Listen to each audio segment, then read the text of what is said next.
नमस्कार, मी माधुरी आणि सकाळी मी चालली होती फिरायला. फिरायला म्हणजेच माझ्या बाबासोबत मी चालली होती. कारण माझ्या बाबाची ना कामं पूर्णच होत नाहीत. म्हणून ना मला सारखं सतत त्यांच्यासोबत इकडे-तिकडे जावंच लागतं.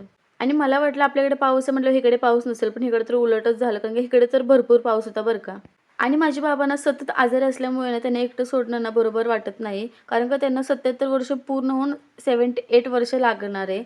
आणि ना हॉस्पिटलमध्ये भरपूर गर्दी होती. म्हणून आम्ही बाहेर येऊन ना पोहे वगैरे खाल्ले.